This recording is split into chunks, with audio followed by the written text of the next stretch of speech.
नमस्कार दोस्तों, कैसे हैं आप सब। आरडीए यानी रोहित दीक्षित एकेडमी पर एक बार फिर से आप सभी का स्वागत है।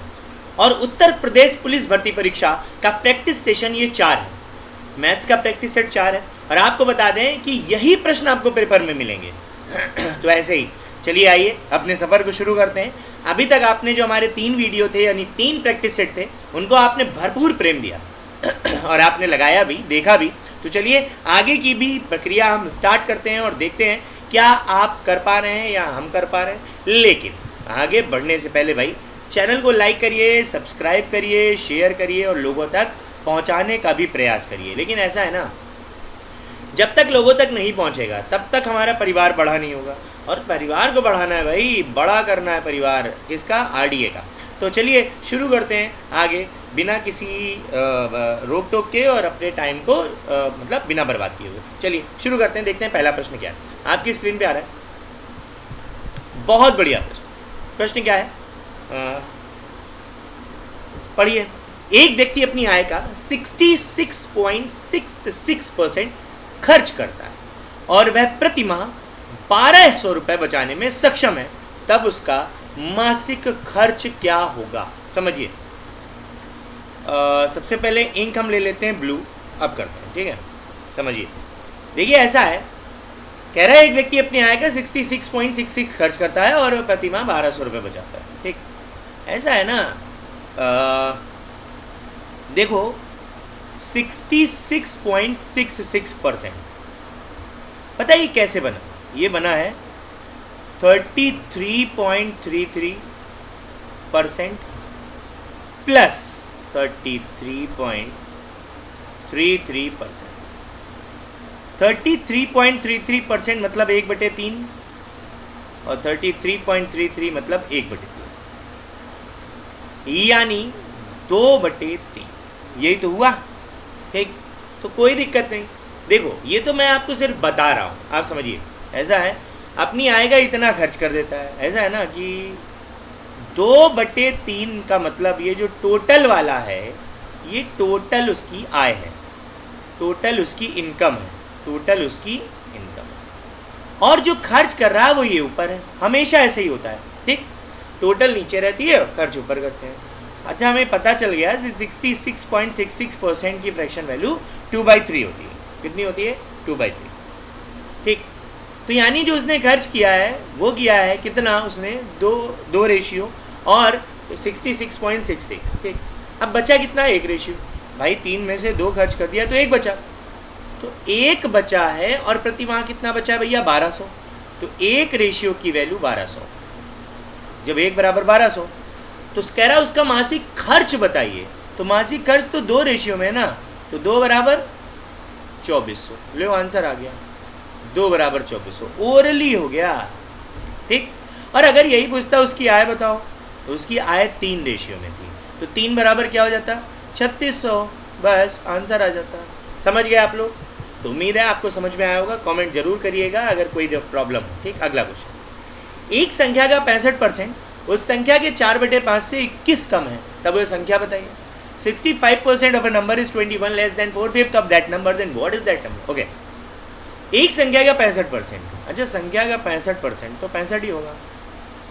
और 4/5 से, 4/5 का मतलब क्या होता है, अगर हम किसी संख्या को प्रतिशत में बदलते हैं तो 100 से गुणा कर देते हैं, ठीक। किसी संख्या को प्रतिशत में बदलने के लिए 100 से गुणा कर दीजिए। तो 5 का गुणा किया 20 से, 20 चौको 80 यानी 80%। अब देखो, यानी अब 4/5 नहीं लिखना है, अब लिखना है 80%। तो अगर देखा जाए ये 65% 80% से कितना कम है, तो 15। और ऐसे कितना कम है, 21। तो 15% की वैल्यू 21। तो 5% की वैल्यू देख लो, या 1% की वैल्यू हम तो ऐसे ही कर लेते हैं। 5% बराबर 7, तो 100% बराबर 100% बराबर 7/5 इंटू 100। 5 से गया 20 बार यानी 140। कितना आ गया, 100। आंसर आ गया। ए भी ना हो तो ऐसे समझिए भाई, 15% की वैल्यू कितनी आई, 21 रुपये या 21। 1% की 21/15, तो 100% की इंटू 100। 5 से काटा 20 बार, 5 से काटा 3 बार, 3 से काटा 7 बार, 7 दूनी 14, फिर से वही आ गई। ठीक है, तो उम्मीद है आपको समझ में आया होगा। कमेंट करिए, लाइक करिए, शेयर करिए और लोगों तक पहुंचाइए। अगला देखो, दो संख्याएं क्रमशः एक अन्य संख्या का 20% तथा 25% है, तब दूसरी संख्या पहली संख्या की कितने प्रतिशत है? Two numbers are respectively 20% and 25% of another number. Then the second number is what percent of the first number? यहाँ पर सबसे पहले 3 संख्याएं। कितनी संख्याएं? 3। कह रहा दो संख्याएं एक अन्य संख्या, उस अन्य संख्या को हम मानेंगे 100। क्या मानेंगे? 100। कह रहा है इस संख्या का 20% तथा 25% है, यानी पहली वाली इसकी 20% है। ध्यान रखना 100 का जितना परसेंट होगा वो उतना ही होगा, यानी 100 का 20% 20 ही होगा, 100 का 10% 10 ही होगा, 100 का 5% 5 ही होगा, 100 का 50% 50 ही होगा। दो संख्याएं एक अन्य संख्या का 20%, तो पहली वाली इसकी 20% है और दूसरी वाली 25%। ठीक, कह रहा तब दूसरी संख्या पहली संख्या की, बहुत ध्यान सुनना, दूसरी संख्या क्या है ये, यानी 25 20 का, पहली संख्या ये है, 20 का कितना प्रतिशत है? समझिए, जिस संख्या के साथ का, के, की, सा, से, सी लिखा होता है उसे नीचे रखो। का लगा है 20 के साथ तो 20 को नीचे इंटू 100, और जिसके बारे में पूछ रहा है 25 वो ऊपर, तो 20 से गया 5 बार, 25 5 125%। आंसर आ गया बी। समझ गए आप? समझ में आ गया? चलिए आगे बढ़ते हैं। अगला प्रश्न बहुत इंपॉर्टेंट है भाई, ये बहुत बार पूछा जा चुका है। चलिए देखते हैं क्या है, कैसे करना है। एक दुकानदार गलत तराजू का प्रयोग करके अपने माल को क्रय मूल्य पर बेचने का ढोंग करता है। ठीक, यदि 1 किलोग्राम के बाट के स्थान पर वह 800 ग्राम के बाट का प्रयोग करता है, तब उसका वास्तविक लाभ बताइए, प्रतिशत। सही है, ऐसा है। जब कभी ऐसा प्रश्न आए, मैं बता दे रहा हूँ आपको, ऐसा है, इसका एक ट्रिक समझो। ट्रिक होता है एरर,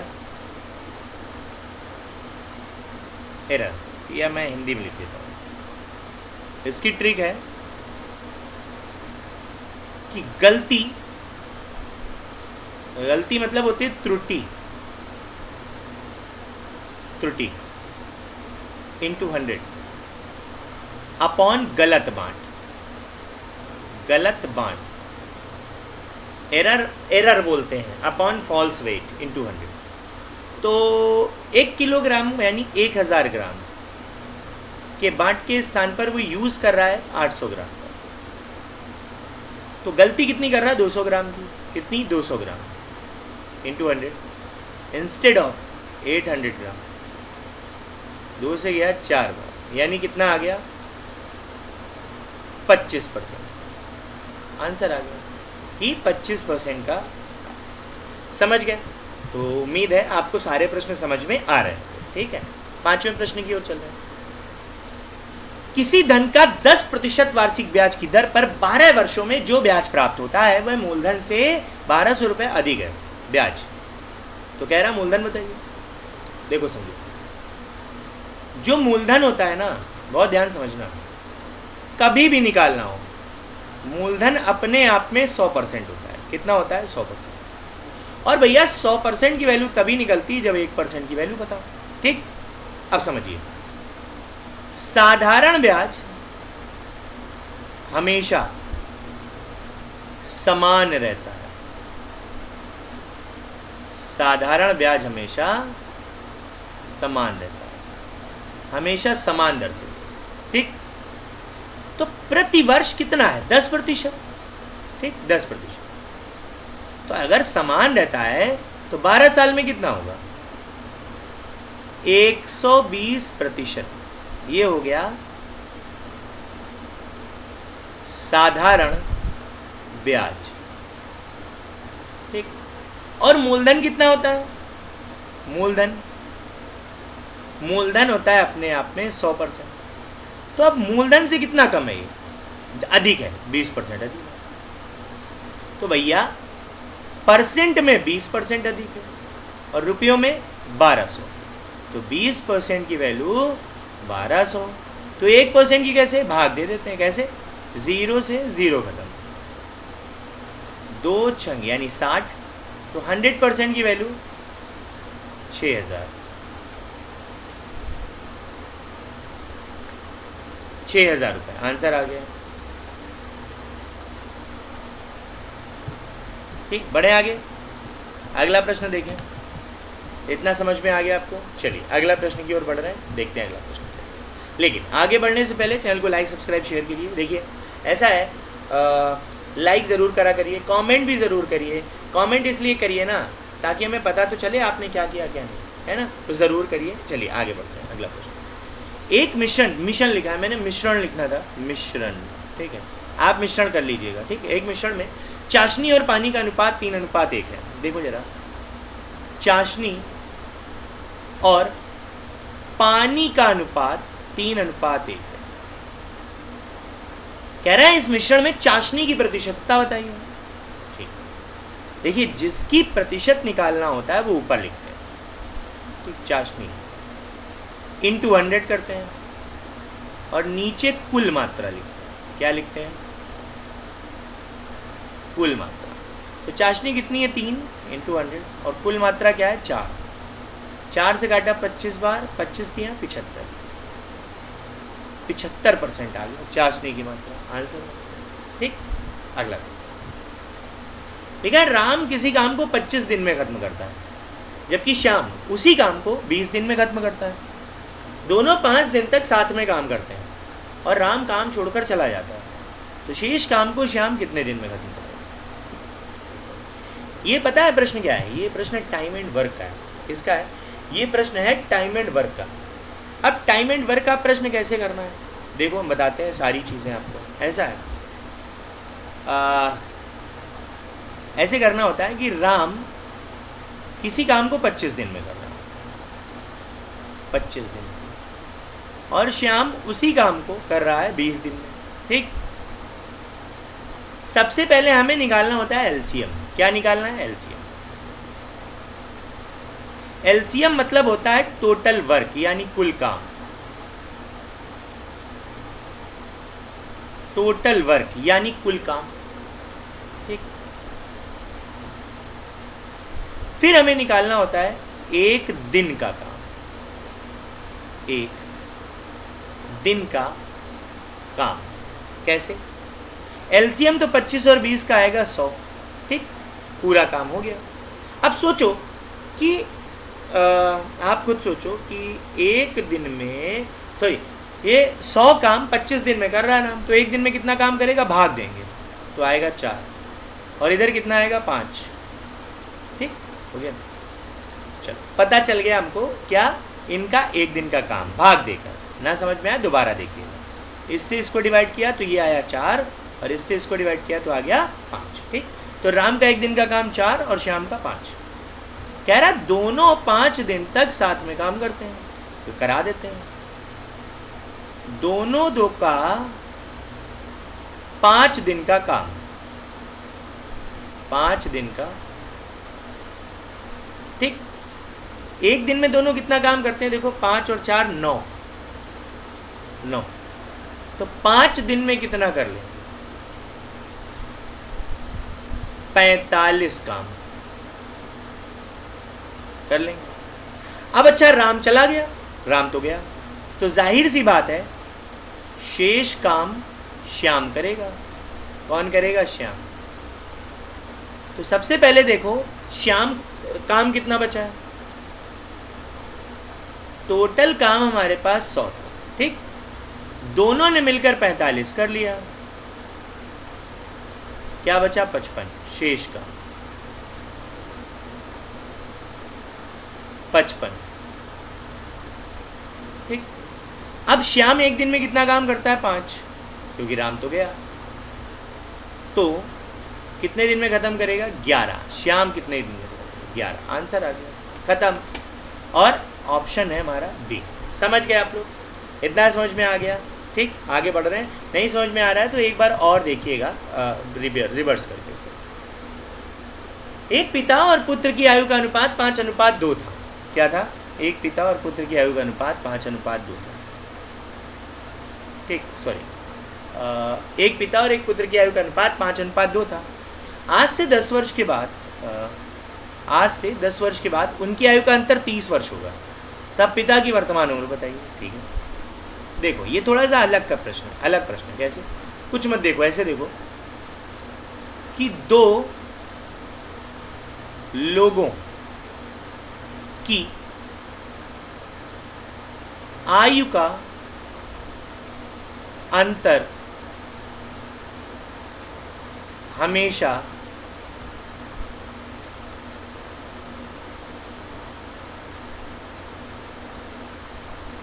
समान रहता है। दो लोगों की आयु का अंतर हमेशा क्या रहेगा? समान रहेगा, मतलब हमेशा बराबर रहेगा दो लोगों की आयु का अंतर। ठीक है, देखते हैं भाई, दो लोगों की आयु का अंतर हमेशा समान रहेगा। कह रहा है तब 10 वर्ष बाद उनकी आयु का अंतर 30 होगा। देखो हमेशा 30 रहेगा ये भाई, अंतर दो लोगों की उम्र का हमेशा समान रहता है, तो हमेशा समान ही रहेगा। ठीक, देखते हैं। तो पिता और पुत्र की आयु का अनुपात 5:2।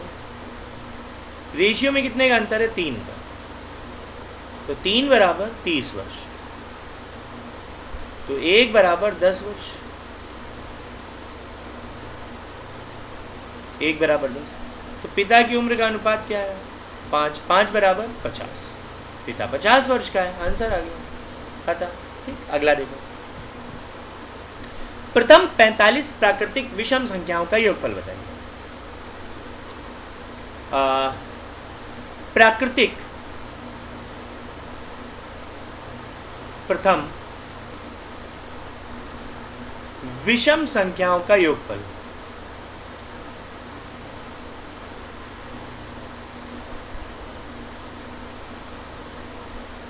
योगफल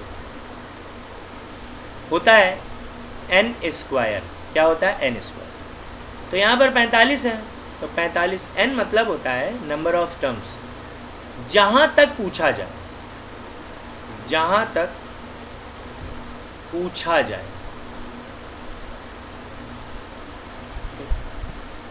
45, तो 45 का स्क्वायर 20, 25।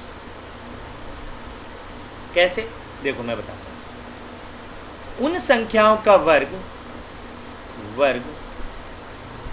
जिनका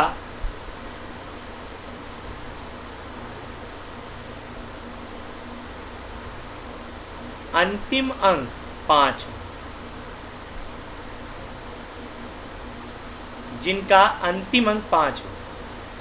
ठीक, कैसे? ऐसे करते हैं, जैसे हमें 25 निकालना है। क्या करते हैं? देखो अंतिम अंक 5 है, तो 5 का स्क्वायर 25 लिखेंगे, और 2 को जो इधर नंबर लिखा है ना लेफ्ट साइड, उसको उसके अगले नंबर से गुणा। तो 2 के बाद क्या आता है? 3, गुणा कर दो, 2 3 6। ठीक, बस। जैसे हमें 55 निकालना है, 55 अंतिम अंक 5 है, तो 5 का तो 25, और 5 के बाद क्या आता है? 6, तो 5 छक्का 30। ठीक, फिर देखो जैसे हमें 75 निकालना है।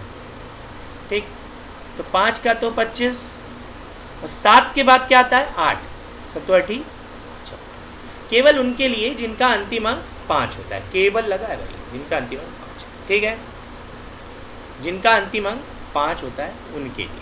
ठीक है, ठीक। अगला प्रश्न लिखा है 3 संख्याओं का अनुपात 3:4:5 है। 3 संख्याओं का अनुपात 3:4:5 है, और इनका एलसीएम 120 है। ऐसा हमेशा एलसीएम को अनुपातों के एलसीएम से डिवाइड करते हैं। अनुपातों के एलसीएम से डिवाइड करते हैं। तो एलसीएम कितना है? 120। एलसीएम है 120, और अनुपातों का एलसीएम क्या होगा? 60। कितना होगा? 60। 60 से डिवाइड, ठीक, 60 से। तो 60 दूनी कितना आ गया, 20 आ गया, 20, इसके ऑप्शन नहीं है, कोई बात नहीं, 20। 60 दूनी, सॉरी 2 आया, थोड़ा कंफ्यूज हो गया था, 2 आ गया, 60 दूनी 120, सही है। अब अलग अलग संख्याएं निकाल दूँ, कैसे? 2 का गुणा 3 से तो संख्या पहली आ गई 6, 2 का गुणा 4 से तो दूसरी आ गई 8, 2 का गुणा 5 से तो 6, 8, 10, आंसर आ गया, ठीक।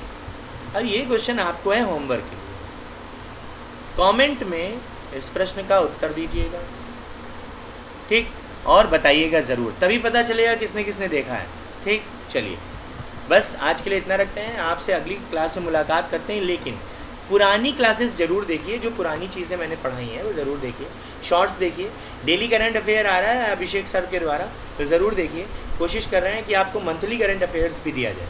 तो चलिए कोई बात नहीं है, आप देखने समझने का सीखने का प्रयास करिए। मुलाकात फिर आपसे करते हैं अगली क्लास में, तब तक के लिए थैंक यू, जय श्री राम। मुलाकात करते हैं अगले सेशन।